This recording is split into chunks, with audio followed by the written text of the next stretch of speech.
I'm David Frazier, aka the Market Monk.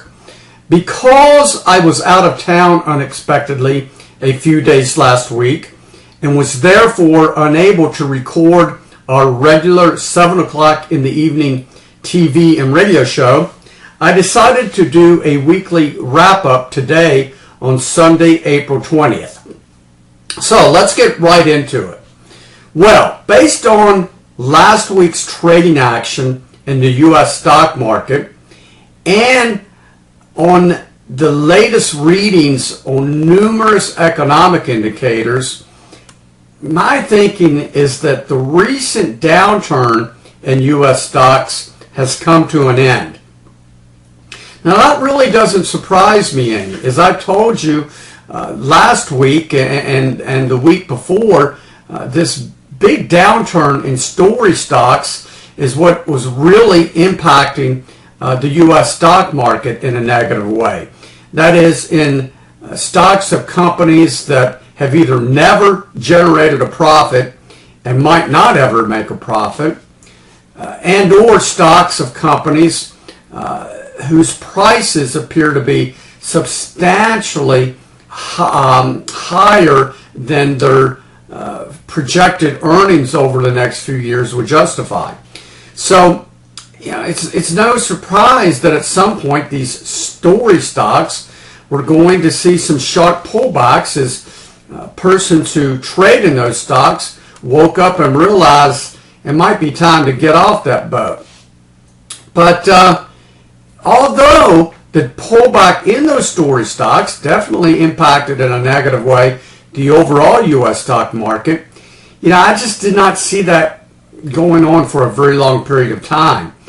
And the fact that the major U.S. stock market indices bounced off some key price support levels last Monday and then moved higher the remainder of the week, in addition to the fact that the cumulative advanced decline line for the New York Stock Exchange moved higher last week, and several other so-called technical indicators, statistics that reveal the daily trading action in the stock market, appear to be moving in a positive direction.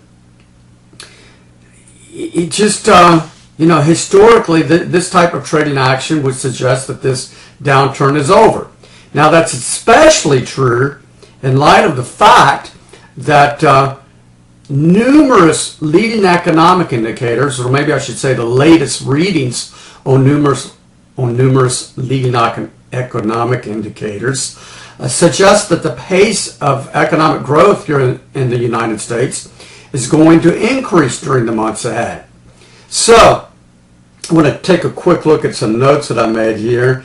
Not only did we see some improvements in those leading economic indicators, but two of the more reliable coincident economic indicators, that is economic statistics for economic series that tend to move in the same direction and to turn direction or to change direction at right about the same time as the overall economy.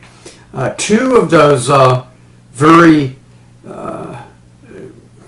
major coincident indicators, retail sales and industrial production. Well, we found out last week that retail sales and industrial production here in the United States rose sharply during March. So that's another very, very positive development. Not only are we seeing positive readings on leading economic indicators, but two of the more important coincident economic indicators, retail sales and industrial production, also showed a big improvement during March.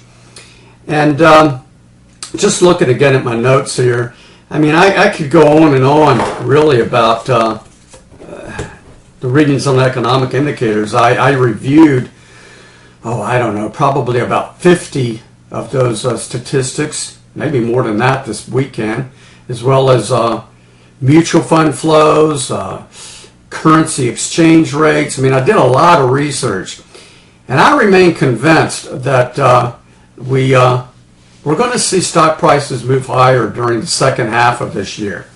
Now, those of you that subscribe to one or more of our investment newsletters, as you know, I tell you a lot more than what I tell the general audience that attends these shows, that listens and watches this Market Monk show. And as you know, I'm going to do a lengthy video for you, our paying subscribers, on Monday evening of this week, that I'm going to go over a lot of those indicators. I'm going to show you charts of them and interpret for you what I see. If you're not a subscriber to one of our newsletters, I suggest you give us a try. Just click on the newsletter advisory menu item, and that should show you how you can subscribe to one of our newsletters. Let's see, what else do we want to cover today? I think that's really about it. I mean, it looks like even though there were some agreements made last Thursday between Russia, Ukraine, the United States, and the European Union regarding the Russia-Ukraine crisis. This past weekend, we had separatist groups in the Ukraine continuing to cause some problems, and so I don't know what the outcome is going to be. I don't think anyone knows. We'll have to watch that closely, and if you're not at our website at the moment, you're just watching a YouTube video via YouTube, I suggest you go to our website if you'd like to learn more about what's going on in Russia and Ukraine, and click on the go to the geopolitical menu item, and you'll see a link for Russia Ukraine that that has a lot of information regarding on what's going on there. I think that's it. I'm going to wrap this up, and I'll speak with you again tomorrow. Thank you for watching and listening.